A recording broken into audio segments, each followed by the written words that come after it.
Bismillah, alhamdulillah, wassalatu wassalamu ala rasulillah. Patepang deui alhamdulillah dinten ieu dinten Senen kaping 17 Agustus hari kemerdekaan. Mugia langkung barokah. Masih dina surat Asy-Syu'ara ayat ka 160. A'udzu billahi minasyaitonir rajim. Bismillahirrahmanirrahim.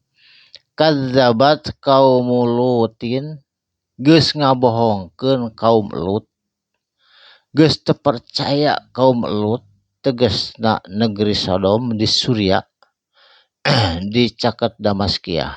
Saha ari Lut teh eta teh Nabi Lut teh putrana Haran, putrana Ujer, masih wargina keneh Nabi Ibrahim. Tegasna ponakanana Nabi Ibrahim. Kadzabat qaumul Lutin qaumutil mursalina, geus ngabohongkeun teu percaya kaum Lut al mursalina ka pirang-pirang para utusan, tegasna para rasul. Teu percaya cenah da maneh teh lain naon jiga urang kaum Sodom teu percayaeun ka Kangjeng Nabi Lut. Id qala samangsa-mangsa Nabi Lut nyarios lahum ka itu kaum Sodom, ahohum tegesna dulurna keneh, hum itu jama-jama kaum Sodom, Lutun tegesna Nabi Lut. Nabi Lut nyariosna kieu, alla tattakuna nahaku naon, kenapa at-tattakuna anjeun kabeh teu takwa ka Allah Subhanahu wa taala. Naha teu percaya jeung teu takwa, teu taat ka kami dina urusan agama. Ini saenjana ari kami, ari kuring saur Nabi Lut, lakum pikeun anjeun kabeh rasulun salah saurang para rasul, nyaeta para utusan. Aminun anu kapercaya, kitu saumur Nabi Lut dakwah ka kaum Sodom. Saterusna fattaqullaha, mangka kudu takwa anjeun kabeh ka Gusti Allah, wa atiuni jeung kudu taat ka kami dina urusan agama, saur Nabi Lut. Wa ma as'alukum jeung henteu menta kami ka anjeun alaihi tina ieu perkara urusan agama, min ajrin tina upah atawa buruhan.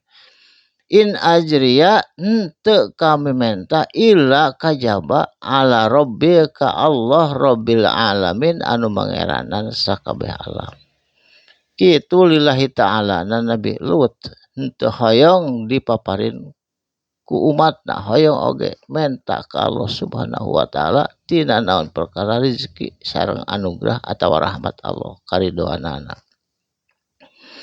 Saterusna Nabi Lut nyarios deui, atatuna naha anjeun make ngadatangan azukronan kana pirang-pirang lalaki, pan loba awewe nu kudu dikawin, naha make ngudag-ngudag lalaki ningakeun pamajikan di imah minal alamin ti ieu alam. Kitu saur Nabi Lut.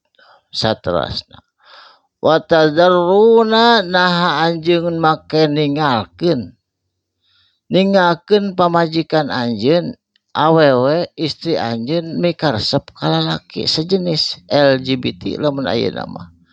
Kaum Sodom sotenan eta mah di negeri Sodom. Jadi deui ka ayeuna ge disebutna nu kitu teh kaum Sodom. Ma khalaqa naon perkara anu geus diciptakeun ku Allah lakum pikeun anjeun nyaeta kaum Hawa. Perempuan naha make ditinggalkeun, rabbukum ku pangeran anjeun, ku Allah Subhanahu wa taala nu tos ciptakeun pirang-pirang perempuan, naha teu kawin ka awewe atawa ninggalkeun pamajikan ngudag-ngudag lalaki.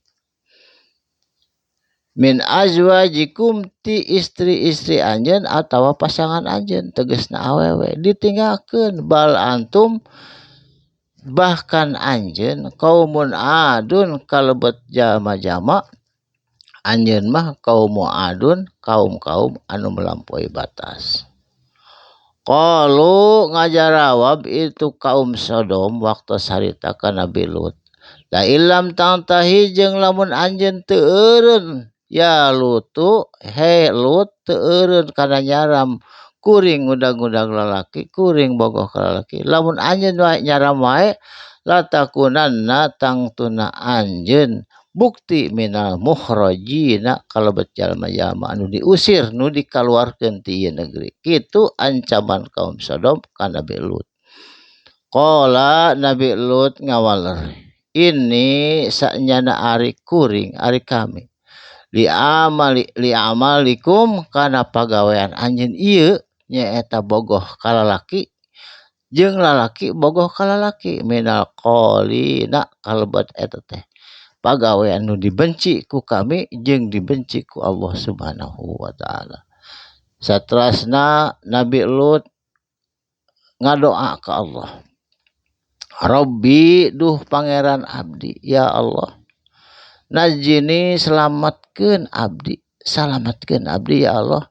Wa ahli jeung keluarga abdi mimma ya'maluna tina naon perkara anu dipigawe dosa ku kaum-kaum Sodom, kaum-kaum kami ya'maluna anu dipigawe kumarenehanana nyaeta kaum Sodom bogohna ka lalaki deui. Cag deui ka dieu heula insyaallah diteraskeun dinten enjing dina waktos anu sami. Barakallahu li wa lakum. Mugi aya manfaatna. Shadaqallahul azim. Wassalamu alaikum warahmatullahi wabarakatuh.